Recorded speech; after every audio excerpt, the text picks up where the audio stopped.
Pues como dices tú, sí, nos está costando ganar estos últimos 4 partidos. Sabemos que va a ser un partido difícil ahí en Mareo. Bueno, ellos están pillando ahora una racha, cambian de entrenador, pero bueno, nosotros con muchas ganas de conseguir ya de una vez por todas los 3 puntos y poder mantenernos ahí enganchados en la zona de arriba.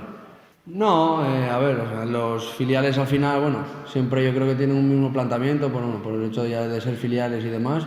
Sí que a nivel de cabeza y demás pueden cambiar las cosas, porque bueno, entrenador nuevo, al final la gente quiere ganarse puesto, demás, quiere salvar obviamente la categoría. Y como ya te digo, pues nos lo van a poner difícil ahí jugando encima en su casa, pero ya te digo, con muchas ganas y con el equipo preparado para conseguir los 3 puntos. Bueno, pues volver a Mareo al final siempre bueno, pues te da alegría de volver allí, porque fueron muchos años en los que estuve, sobre todo en ese campo con el filial.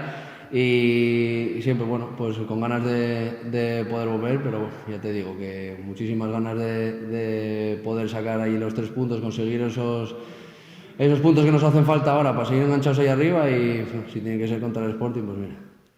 Sí, claro, al final, oye, las segundas vueltas al final siempre son complicadas porque los equipos de abajo aprietan, sobre todo este año con el formato de la categoría, que son menos partidos y demás, pues y con el tema de sumar los puntos para la siguiente fase, pues más todavía. Entonces los de abajo siempre aprietan, ya te digo, en las vueltas. Entonces, oye, sobre todo en este grupo estaba muy igualado todo y no queda otra que ahora cada partido que nos queda salir a por todas.